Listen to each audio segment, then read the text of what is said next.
Assalamualaikum warahmatullahi wabarakatuh. Bismillahirrahmanirrahim. Alhamdulillahi hamdan katsiran tayyiban mubarakan fihi kama yanbaghi li jalali wajhikal karim wa azimi sultanik. Allahumma salli ala sayyidina Muhammadin abdika wa rasulika nabiyil ummi wa ala alihi wa sahbihi wa sallim. Na'udzu bi kalimatillahi tammati min syarri ma khalaq. Bismillahilladzi la yadurru ma'asmihi syai'un fil ardi wala fis sama' wa huwas sami'ul alim.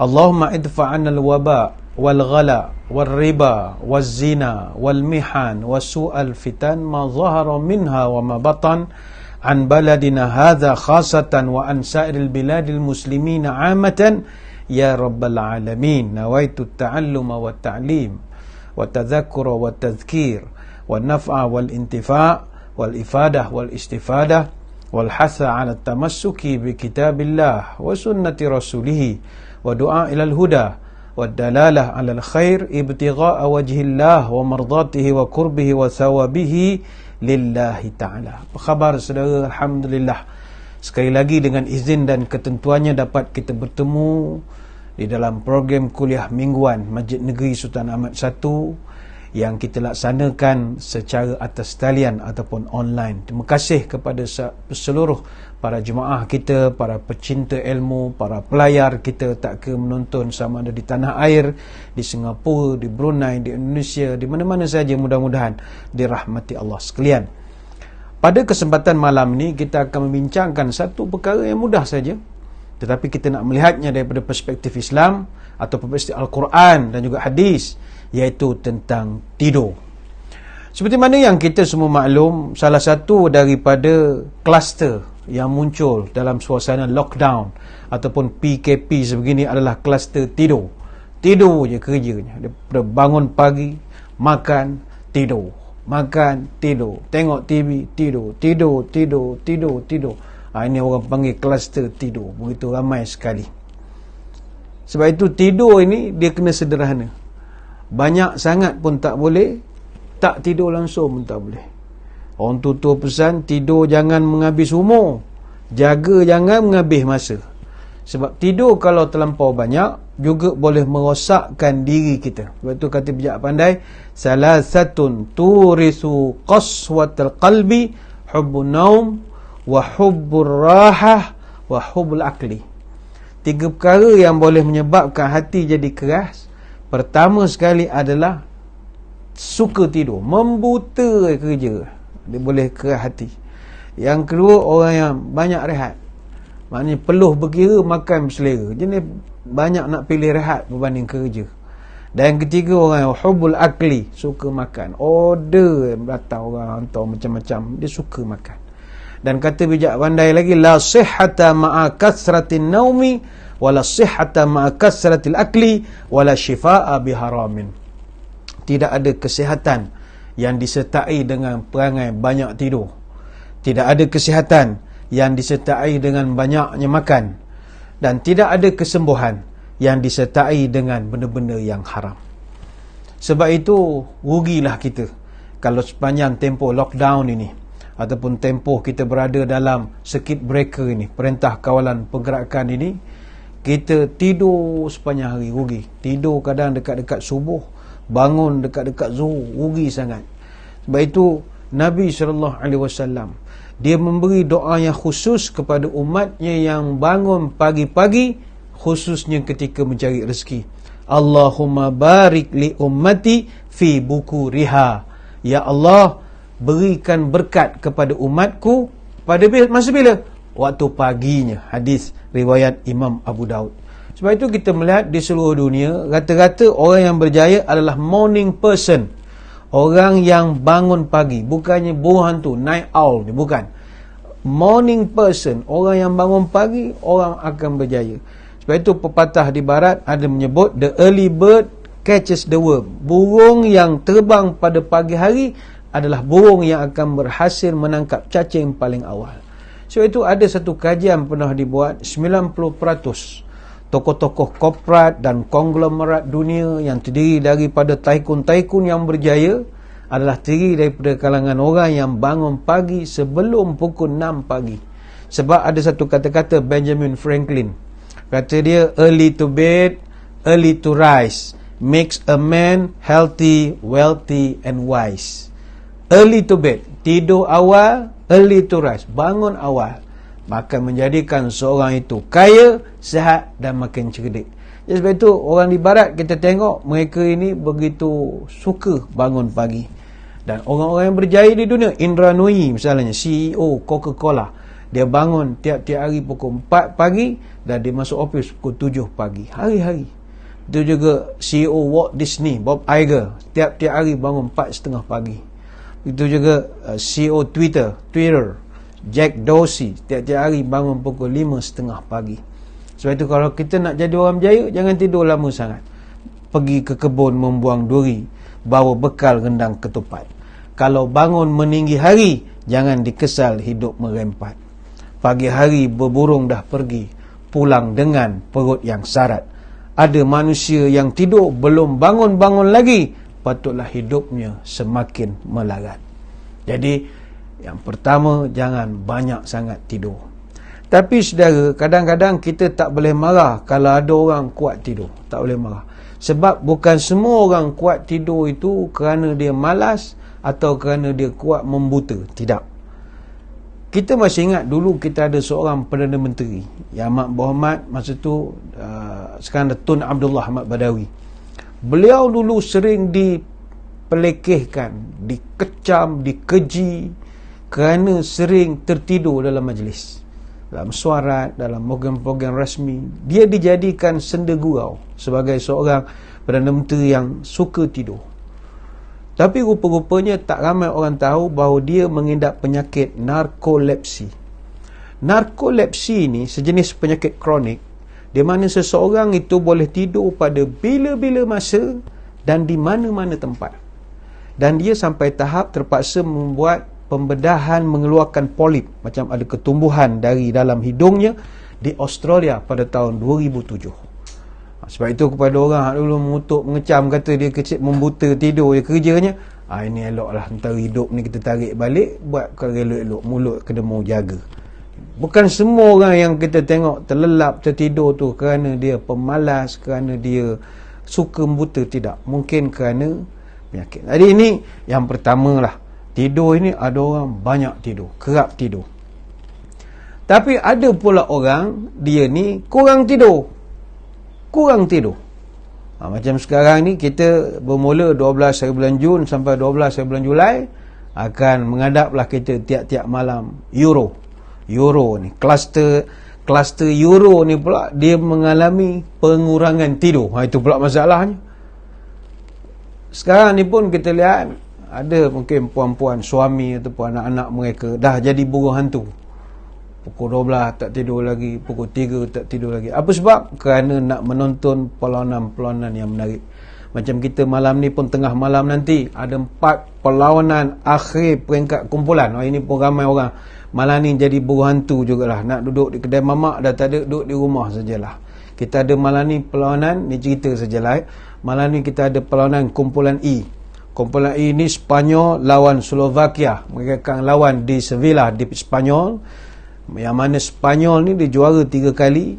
Dia bakal berhadapan dengan tekanan dan mesti melakar kemenangan pada malam ini untuk nak menjamin tempat ke pusingan 16 terbaik dalam Euro 2020 pada tahun ini.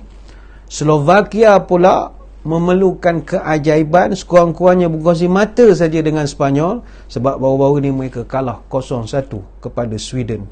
Walaupun mereka berjaya mengejutkan Poland 2-1, namun kekalahan kepada Sweden memaksa mereka menunggu keputusan terakhir menentang Spanyol nanti. Jadi seri saja sudah memadai. Jadi bagi orang yang sokong bola, malam ni sesuatu yang sangat ditunggu-tunggu, pukul 12.30 malam. Dan serentak juga kita ada perlawanan Sweden lawan Poland. Mereka akan bersaing di St. Petersburg di Russia. Selepas daripada menumbangkan Slovakia, Sweden mencipta kejutan menjadi mendahului kumpulan E, dan mereka hanya perlu keputusan seri saja pada tengah malam nanti untuk layak ke pusingan 16 yang terbaik.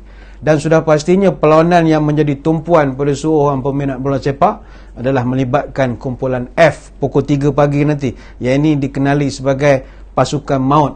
Pukul 3 pagi nanti kita ada perlawanan Portugal lawan Perancis. Mereka akan lawan di Budapest. Ini umpama perlawanan ulangan aksi final 2016. Kalau yang masih ingat, masa itu dimenangi oleh Portugal 1-0 selepas tambahan masa. Kemudian Perancis yang akan lawan dengan Portugal yang menduduki tempat teratas kumpulan F selepas melakar kemenangan 1-0 ke atas Jerman, seri 1-1 dengan Hungary. Memang kita nampak mereka begitu selesa.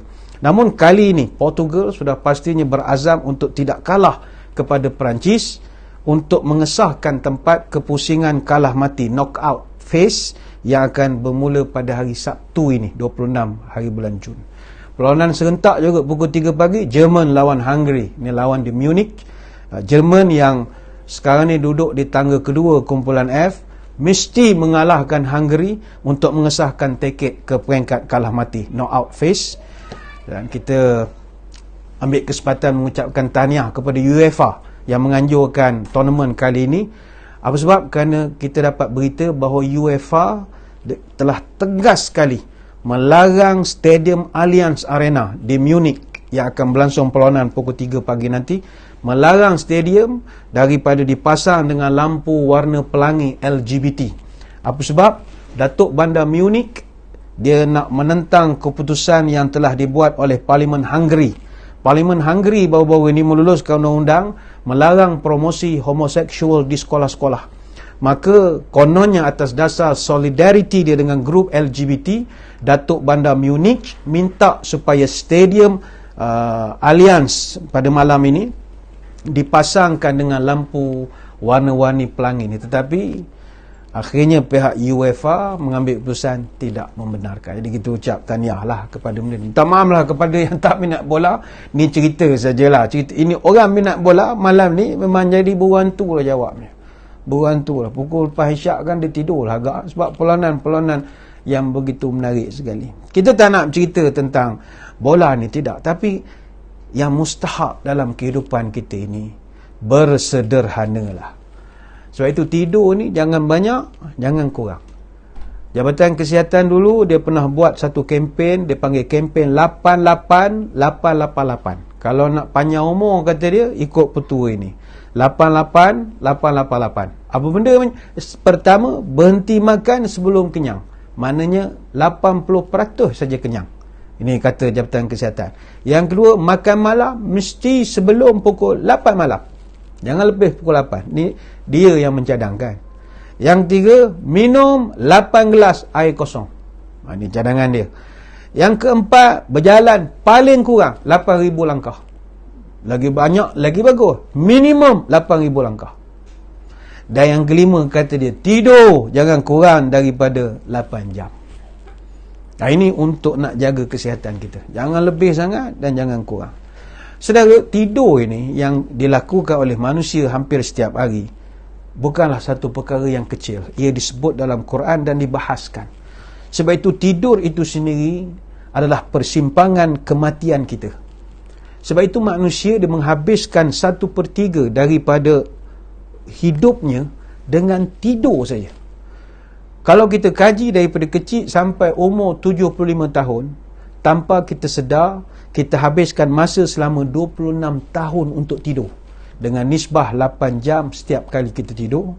Dan kita mengambil masa 3 tahun untuk bergolek nak tidur. Orang mengambil masa 10 hingga 15 minit untuk guling sana berguling sini. Dikira-kira daripada kecil sampai umur 75 tahun 3 tahun berguling saja. Sebab itu manusia dan tidur tak dapat dipisahkan. Sebab itu dalam Quran perbahasan tentang tidur ini begitu menarik sekali. Tidur dalam bahasa Arab, kalau kita ambil daripada Quran, dia memiliki beberapa kosakata. Antaranya naum, ruqud, an-nu'as dan juga sinah. Apa beza antara semua kosakata ini? Baik, pertama naum. Naum ini kalau rujuk kepada Kamus Al-Munawwir, maknanya tidur. Perkataan an-naum berasal dari kalimat nawama, bermakna yadullu ala jumudin wa sukunin, iaitu menunjukkan kepada kebekuan. Kerana orang yang tidur, dia beku. Beku dalam arti kata tidak bergerak-gerak. Ataupun dia sukunin, dalam keadaan tenang saja.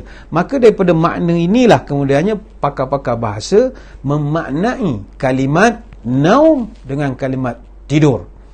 Kalimat naum dalam Al-Quran diulang sebanyak 12 kali yang disebarkan dalam 10 surah. Surah Al-An'am ayat 60, surah Al-A'raf ayat 97, surah Al-Kahfi ayat 18 hingga ayat 19, surah Az-Zumar ayat 42, surah Az-Zariyat ayat 17, surah Al-Qalam ayat 19, surah Ar-Rum ayat 23, surah Al-Baqarah ayat 255, surah Al-Furqan ayat 47 dan surah An-Naba ayat yang ke-9. Naum. Ni hari-hari kita dengar perkataan naum. Semasa bila? Azan subuh. As-salatu khairum minan naum. Semayang itu jauh lebih baik daripada tidur. Tidur beku, tak bergerak-gerak ni tadi. Itu perkataan pertama, naum. Perkataan yang kedua yang juga ada dalam Quran, ar-ruqud. Ar-ruqud adalah bentuk jamak ataupun plural daripada perkataan raqid. Kalimat raqid itu sendiri adalah isim fa'il yang diambil dari akar kata yang terdiri daripada 3 huruf, ra, qaf dan dal, yang menunjukkan pada pengertian tidur itu sendiri. Cuma Imam Abu Lais membezakan tidur yang dilakukan di siang hari dengan tidur yang dilakukan pada malam hari dengan menggunakan perkataan yang sama tapi cara sebutan berbeza. Tidur waktu siang disebut ruqad, tidur siang. Kalau tidur malam disebut rukud. Ini kata para ulama. Dalam Quran, bentuk kata yang digunakan daripada akar kata ra, qaf dan dal ini ada 2 macam. Pertama rukud, yang kedua marqad. Mungkin tuan-tuan pernah mendengar ayat-ayat ini. Contohnya dalam surah Al-Kahfi, wa tahsabuhum aiqadhan wa hum rukud, dan engkau sangka mereka itu sedar padahal mereka rukud, maknanya mereka tidur. Surah Al-Kahfi ayat 18. Kalau perkataan marqad, ini paling terkenal. Kalau orang baca Yasin, qalu ya wailana man ba'athana mim marqadina. Pada ketika itu, orang-orang yang dulunya tidak percaya kepada kebangkitan semula akan berkata, aduh cilakalah kami. Siapa yang telah membangkitkan kami dari kubur? Min marqadina, daripada tempat tidur kami ini. Surah Yasin ayat 52. Itu yang kedua. Kalimat tidur yang ketiga yang ada dalam Quran adalah an-nu'as. Nu'as ini diertikan dengan mengantuk. Tetapi mengantuk itu, kata para ulama, lebih fokus kepada mengantuk yang di kepala. Ataupun kalau orang pantai timur, mereka sering menggunakan istilah ngantuk mata. Ngantuk mata, makna mata dah tak boleh nak buka lagi. Jadi itu disebut sebagai nu'as.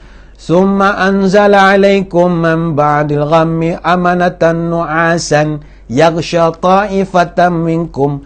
Kemudian sesudah kamu mengalami kejadian yang mendukacitakan itu, Allah turunkan kepada kamu perasaan tenteram, iaitu amanatan nu'asan.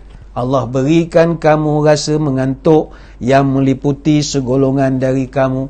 Surah Ali Imran ayat 154. Ayat ini berkenaan dengan apa? Ayat ini sabit dengan satu hadis, iaitu kata Abu Talhah, ghushina wa nahnu fi masafana yauma uhudin haddatha annahu kana fi man ghasyiyahu nu'as yauma idzin. Kami merasa sangat mengantuk semasa kami berada di dalam saf peperangan sewaktu perang Uhud. Qala faja'ala sayfi yasqut min yadi wa akhuzuhu wa yasqut min yadi. Ada di antara mereka yang begitu mengantuk hinggakan pedang terjatuh daripada tangan, lalu ada kawan yang tolong mengambilnya. Dah ambil, jatuh lagi pedang, ada pula yang membantu. Begitulah seterusnya. Hadis riwayat Imam At-Tirmizi. Jadi ayat ini, kata para ulama, menjelaskan tentang peristiwa malam Uhud, perang Uhud.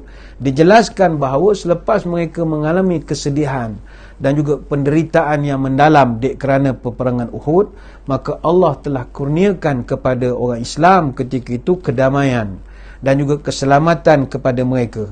Kedamaian itu berupa tidur yang nyenyak yang dialami oleh bukan semua, sebahagian saja daripada kalangan mereka. Dan ayat ini senada juga dengan firman Allah dalam surah Al-Anfal berkenaan dengan kisah perang Badar. Iz yughashaykumun nu'asa amanatan min. Ingatlah ketika Allah menjadikan kamu mengantuk sebagai suatu ketenteraman daripadanya. Surah Al-Anfal ayat 11. Sebab itu, saudara-saudari sekalian, kita kalau mengantuk, jangan rasa bersalah. Mengantuk ini dalam Quran disebut nikmat. Allah Ta'ala sebutkan salah satu nikmat yang diberikan oleh Allah kepada pasukan-pasukan tentera Islam adalah rahmat dan nikmat mengantuk. Sebab itu mengantuk ini nikmat. Ingat ke lagu budak-budak menyanyi, mengantuk tak boleh tidur. Dah tak jadi nikmat kalau tak boleh tidur. Tapi kalau mengantuk boleh tidur, itu nikmat. Sebab itu sekarang ini orang makin susah nak tidur. Kadang mengantuk tapi tak boleh tidur. Ada. Apa sebab? Kerana teknologi. 100 tahun dulu manusia boleh tidur 9 jam ataupun lebih. Apa sebab? Tak ada apa-apa. Kehidupan mereka begitu simple sekali. Kemudian manusia temui elektrik. Jadi lambat pula tidur. Sebab malam masih lagi terang menerang. Pukul 8 malam boleh lagi buka lampu. Dah. Dulu lepas isyak tidur saja orang dulu-dulu. Tahun 40-an, 50-an. Lambat lagi tidur. Apa sebab? Televisyen dicipta. Televisyen zaman itu akan tamat jam 12.30 malam. Jadi orang sampai pukul 12 belum tidur. Padahal 100 tahun dulu, orang kalau pukul 12 ni dah lewat sangat lah. Pukul 9 dah tidur zaman itu. Tahun 90-an, tahun 2000 datang pula internet. Wah, lagilah. Tidur tengok macam telefon, lambat lagi. Sekarang dia pula Netflix lagi lah. Ini semua, all of these things add up to a sleep deprived population. Disebutkan sebagai menjadikan kita ini orang yang dah makin kurang tidurnya. Dari segi mengantuk, tapi tak boleh tidur. Sebab itu kita bersyukur kepada Allah. Kalau tuan-tuan mengantuk tidur. Ini nikmat. Dia sebut tentang Netflix. Di Netflix sekarang ni ada satu filem, tajuknya Awake. Awake ni, dia cerita ni science fiction lah. Sampai satu masa humanity completely lost the ability to sleep. Sampai satu masa nanti bila dunia nak kiamat, digambarkan dalam filem itu, manusia completely lost the ability to sleep. Manusia dah tak boleh tidur sampai satu peringkat nanti. Masa tu kalau ada orang yang boleh tidur, dia legend lah. Dia akan jadi orang yang dihormati kerana dia masih boleh tidur. Dan saintis akan buat kajian pula pada badan dia, apa benda dalam badan ini yang boleh menjadikan dia ni mudah tidur, dan orang nak ambil dia punya bahagian-bahagian dalam badan untuk buat uji kaji, nak buat vaksin, nak buat ubat dan macam-macam lagi. Ini cerita tajuk Awake. Tidur ini nikmat, mengantuk ini nikmat. Sebab itu bahasa Quran dia guna nu'as, ngantuk pada bahagian kepala. Orang Pantai Timur sebut ngantuk mata. Dia ngantuk mata okey. Dia jangan mengantuk otak. Dia jangan mengantuk badan. Itu bahaya. Yang ini kita kenal dengan istilah micro sleep. Micro sleep ni keadaan di mana badan kita tidur untuk seketika. Segala input daripada deria penglihatan dan juga pendengaran kita tak dapat diproses oleh otak. Itu tempoh microsleep adalah antara 1 hingga 30 second. Dia boleh berlaku walaupun mata kita masih lagi terbuka. Macam komputer, otak kita seolah-olah dah shut down pada ketika itu. Sebab itu kalau orang bawa kereta driving, ini berbahaya. Pada kelajuan 70 km sejam, microsleep selama 3 saat saja boleh menyebabkan kenderaan itu menyusut tanpa kawalan sejauh 200 meter. Maknanya 5 tiang elektrik jalan kosong saja tanpa ada yang kontrol. Ini begitu membahaya sekali. Dalam jarak 200 meter, nyawa boleh melayang dalam sekelip mata. Maka bayangkan Kalau pemandu kita atau kita sendiri bawa kenderaan 100 km sejam, itu kita hanya ambil 70 km sejam. Itu yang ramai orang sekarang ni kemalangan. Kita bila tanya kenapa kemalangan, dia kata mata nampak jalan apa semua, tak tahu tiba-tiba lori dah di depan dah, katanya gitu ya. Sebab microsleep, dia tak perasan badannya telah jadi shutdown. Tapi microsleep ni tuan-tuan, saya dipahamkan, dia tidaklah hanya terjadi semasa memandu saja. Dia boleh terjadi dalam banyak keadaan. Tuan-tuan yang sedang menonton ni pun ada yang microsleep ni, nganga begitu saja. Dia dah menengok gitu, dia daripada tadi dia kata bilalah nak habis ceramah ni, tapi mata dia menengok. Microsleep. Orang Melayu panggil apa? Melayang. Dah melayang, kata. Dah melayang. Ada orang tengah nengok Euro, boleh microsleep. Dia nengok bola pukul 3 kan, pukul 12 dia tahan lagi lah. Dah masuk pukul 3 tu mata dia dah merah dah, macam beluan tu raya. Dia nengok ya Jerman main. Tapi kalau makin tak nampak bola, dia kata tak nampak bola. Sudah pukul 5, pukul 6 pagi, rupa microsleep itu dia melayang begitu saja. Itu kadang tu kalau kelas PDPR, anak-anak kita sekarang ni belajar pakai online pun sama juga, cikgu yang mengajar ada nampak dia bercakap, mata dia mandang, tapi dia tak tahu melayang ke mana-mana. Dia microsleep dia panggil ketika itu ya. Sebab itulah hatta dalam ibadah sekalipun Nabi SAW tidak membenarkan orang beribadah kalau dia mengantuk. Bayangkan kalau ibadat pun Nabi kata stop, apatah lagi driving. Lagilah Nabi tak bagi kalau benda tu berlaku di zaman baginda. Sebagai contoh dalam konteks amal ibadah, Imam Al-Baghawi menyebutkan dalam kitabnya Syarah Sunnah, dia menyebutkan bahawa ada satu bab meninggalkan amalan kerana terlalu mengantuk dan juga penat. Dibawakan hadis daripada Aisyah radhiyallahu anha, "Idza na'asa ahadukum wa huwa yusalli falyarqud hatta yadhhaba anhu an-naumu."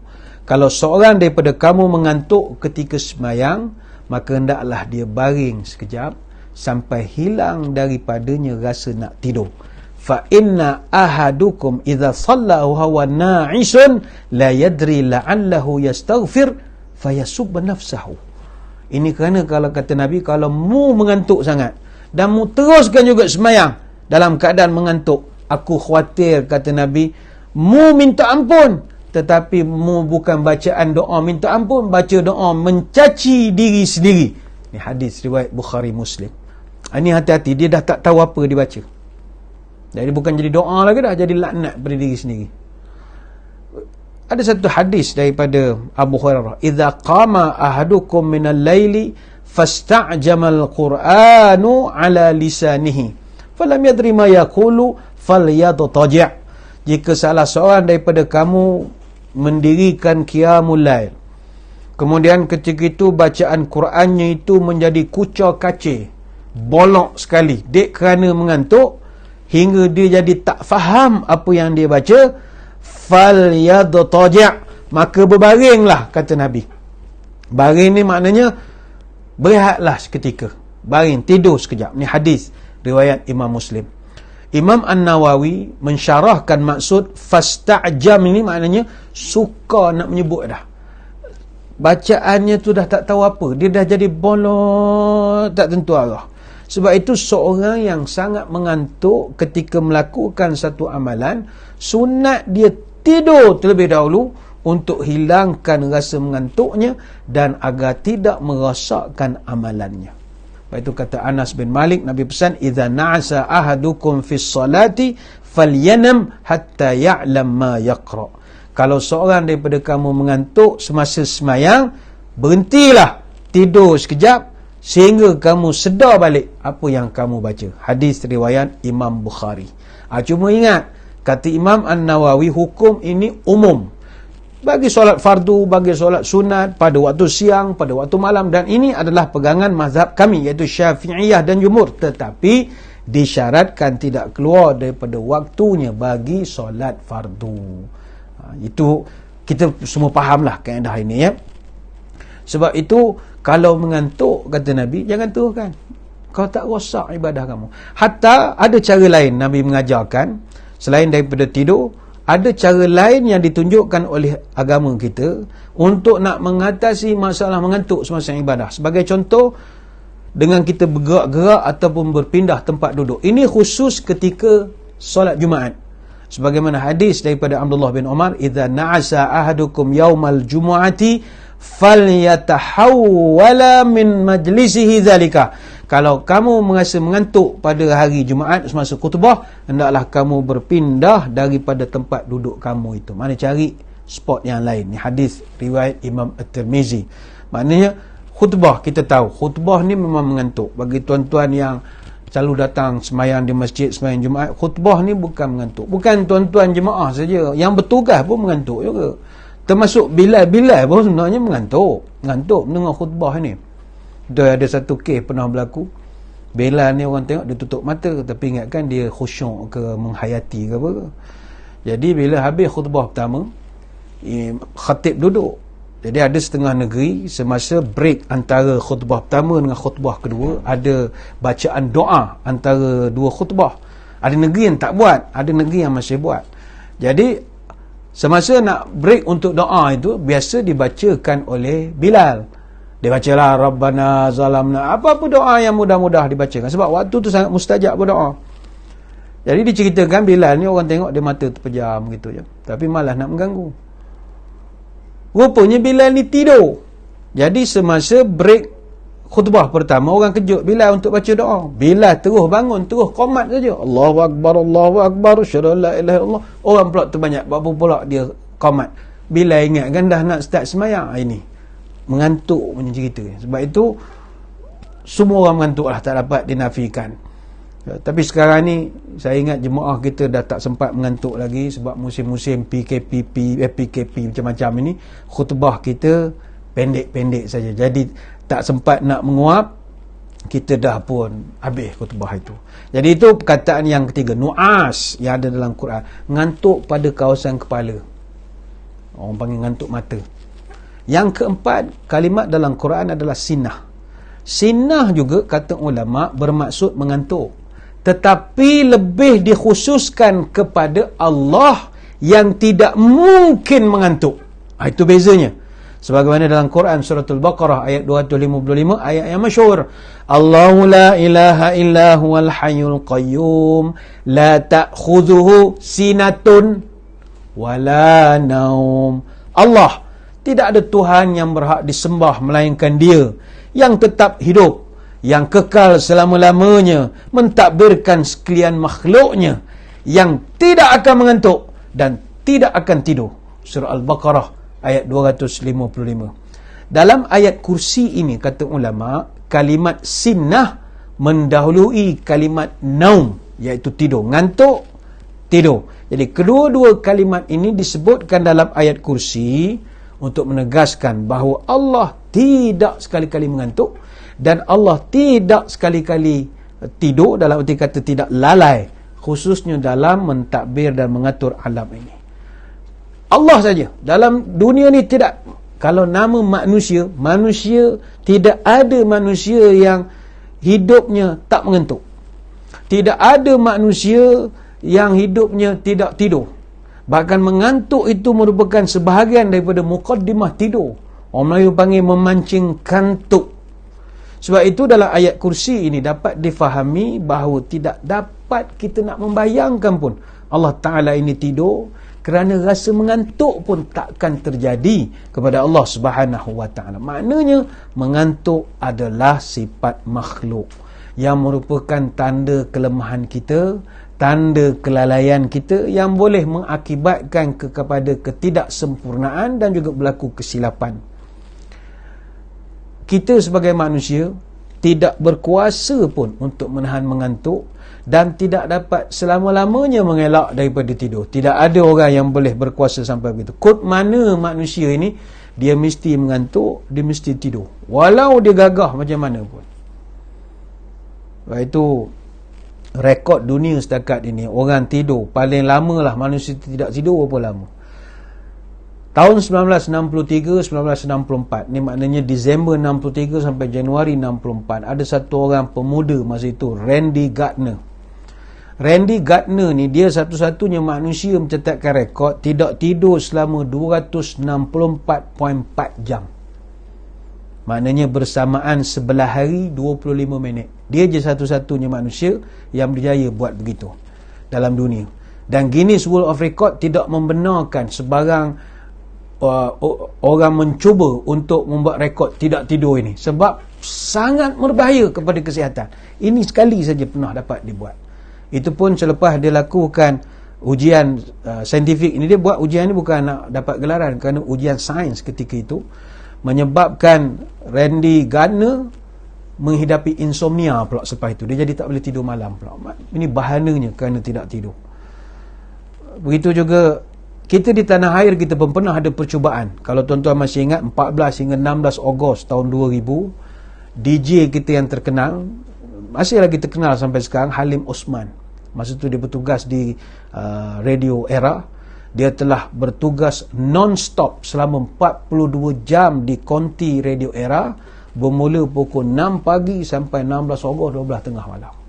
Dia mencipta rekod dalam rekod Guinness Malaysia.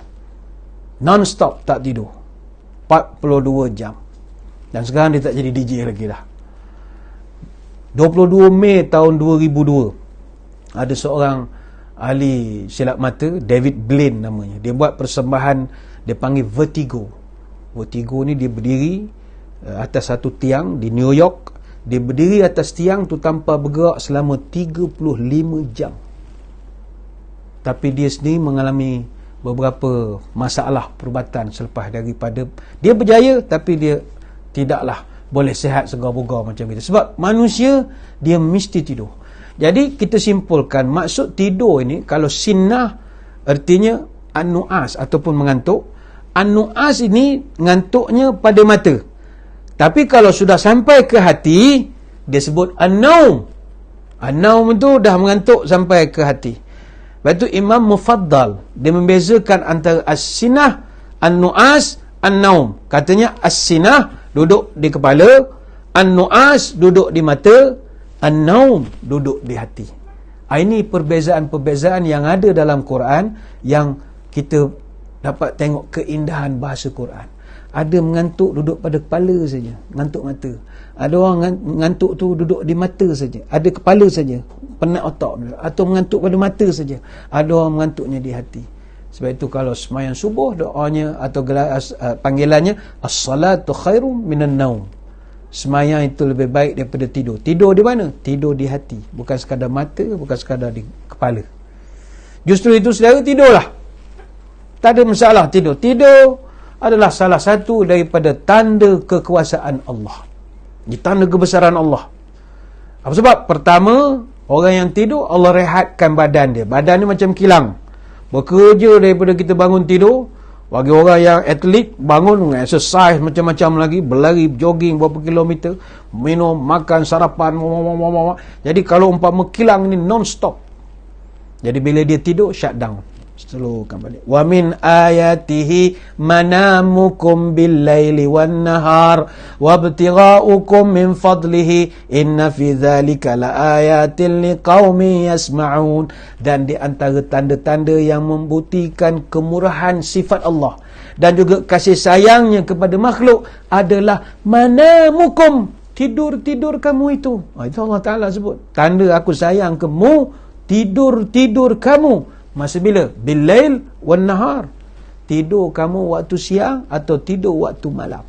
Itu tanda kasih sayang aku. Surah Ar-Rum ayat 23. Syekh Abdul Rahman bin Nasir As-Sa'di ketika menafsirkan ayat surah Ar-Rum ini, kata dia tidur adalah satu bentuk daripada rahmat Allah. Sebab itu Allah sebut, wa min rahmatih ja'ala lakumul laila wan nahar litaskunu fihi wa litabtaghu min fadlih wa la'allakum tashkurun. Dan kerana kasih sayang Allah, dia jadikan untuk kamu malam dan siang supaya kamu beristirahat pada malam. Itu kasih sayang Allah. 24 jam sehari dia beri kita masa, Sebab itu kita diberi peluang untuk tidur, rehatkan badan. Sebab itu kalau seorang manusia tak tidur, dia berjaga selama 16 jam berturut-turut, keupayaan fikirannya akan merosot, sama seperti dia mengalami paras alkohol 0.05% dalam darahnya. Sebab itu saudara, tidurlah. Sementara ada peluang untuk tidur, tidurlah. Allah jadikan seluruh aktiviti manusia itu berhenti pada waktu malam supaya kita ini dapat merehatkan diri. Masalah manusia sekarang ni adalah tidak tidur malam. Orang muda sekarang ni kita tengok ramai yang tidak tidur. Bekerja, ada yang bekerja lah, tapi bila musim PKP begini, main game misalnya, main telefon tengah malam, tengok Netflix tengah malam, tengok bola tengah malam. Jangan. Bila kita tidak tidur, badan kita tidak istirahat. Bila badan tidak istirahat, maka badan kita jadi bengong. Maka buatlah dalam perkara agama ini kesederhanaan. Jangan lebih sangat dan jangan kurang sangat. Mudah-mudahan banyak pelajaran yang kita boleh ambil daripada perbahasan kita pada kesempatan malam ini. Sebenarnya banyak nak diterangkan, tapi masa kita tak mengizinkan. InsyaAllah ada kesempatan akan datang, kita akan bincangkan bagaimana nak menuai pahala melalui tidur kita ini. InsyaAllah kita boleh bahaskan.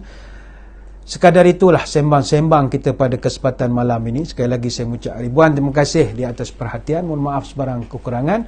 Moga-moga kita bertemu pada lain-lain kesempatan. Sebelum berpisah, marilah kita menadah tangan berdoa. Moga Allah mempermudahkan segala urusan kita. A'udzubillahi minasyaitonirrajim. Bismillahirrahmanirrahim. Allahumma salli ala sayyidina Muhammadin wa ala ali sayyidina Muhammad. Allahumma arzuq baladana Pahang Darul Ma'mur khasatan wa sa'iril biladil muslimina amatan as-sakha wan nama wal rakha. Wahfazha bihifzika min kulli makruh ya rabbal alamin. Allahumma inna na'udzubika minal baras wal junun wal judham min sayyi'il asqam. Wa na'udzu bikalimatillahi tammati min syarri ma khalaq. Ya kafi ya syafi ya wafi ya hamid ya majid. ادفع عنا كل تعب شديد واكفنا من الحد والحديد والمرض الشديد واكشف عنا البلاء ما لا يكشف غيرك اللهم إنا نستغفرك إنك كنت غفارا تحصنا بذي العزة واعتصمنا برب الملكوت وتوكلنا على الحي الذي لا يموت اللهم اصرف عن ولاية Pahang Darul Ma'mur وماليزيا وسائر البلاد المسلمين هذا الوباء وقنا شر الداء ونجنا من جميع أنواع البلاء بلطفك يا لطيف إنك على كل شيء قدير سبحانك اللهم وبحمدك نشهد أن لا إله إلا أنت نستغفرك ونتوب إليك وصلى الله على سيدنا محمد وعلى آله وصحبه وبارك وسلم والحمد لله رب العالمين. Sekadar itu, wabillahi taufiq wal hidayah. Wassalamualaikum warahmatullahi wabarakatuh. Wallahu a'lam.